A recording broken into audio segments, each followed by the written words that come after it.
പത്രം മറിച്ചു നോക്കി, എൻ്റെ മാത്രം പേരില്ല.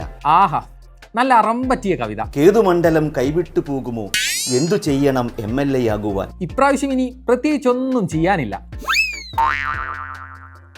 പെരുമ്പാവൂർ മണ്ഡലത്തിൽ എൽദോസ് കുന്നപ്പള്ളിക്ക് സീറ്റില്ല.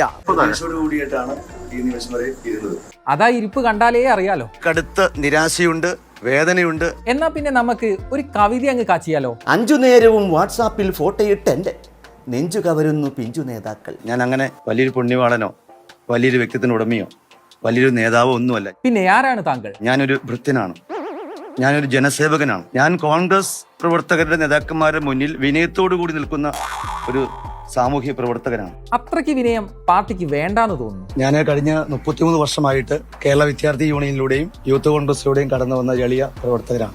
ഇത്രയും എളിയ പ്രവർത്തകനോട് പാർട്ടി ചെയ്തത് വല്ലാത്ത ചെയ്ത്തായിപ്പോയി. ഒന്നുമില്ലേൽ പാർട്ടിയുടെ ഏക ആസ്ഥാന കവിയല്ലായിരുന്നോ? MLA ആകുമെന്ന് വിചാരിച്ച് പാർട്ടി പ്രവർത്തനം തുടങ്ങിയ ആളല്ല. പിന്നെ എന്തായിരുന്നു താങ്കളുടെ ആഗ്രഹം? ഞാൻ ആഗ്രഹിച്ചിരുന്നൊരു പഞ്ചായത്ത് മെമ്പർ ആകണമെന്നായിരുന്നു. അത് നേരത്തെ ആയല്ലോ, ഇപ്പൊ സീറ്റും കിട്ടിയില്ല.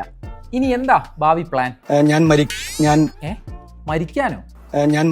ഞാൻ മത്സരിക്കണം എന്നുള്ള ആഗ്രഹം ഇവിടുത്തെ പാർട്ടി പ്രവർത്തകർ പറഞ്ഞിട്ടുള്ളത്. ആ, അങ്ങനെ.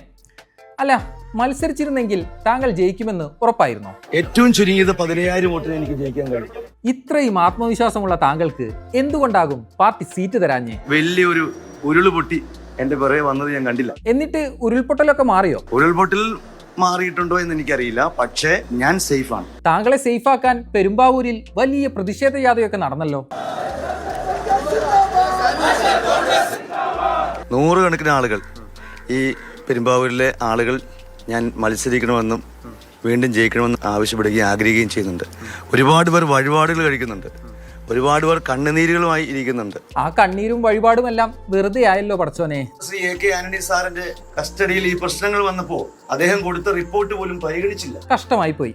LDFന്റെ ശരികൾ കൊടുത്തത് കോൺഗ്രസ് ശക്തമാണ്. എനിക്ക് ഇഷ്ടപ്പെട്ട ഒരു സഹപ്രവർത്തകരാണ്. ആ, അടുത്ത തവണയെങ്കിലും ഒരു സീറ്റ് കിട്ടുമായിരിക്കും. പത്രാധിപരെ വിളിച്ചു നോക്കി, നാളെയെങ്കിലും ഒരു ന്യൂസ് കൊടുത്തന്നെ ആളാക്കുവാൻ കനിയണം പൊന്നുസാറേ. തൽക്കാലം ഇത്രയും മതി, ബാക്കി പിന്നെ നോക്കാം.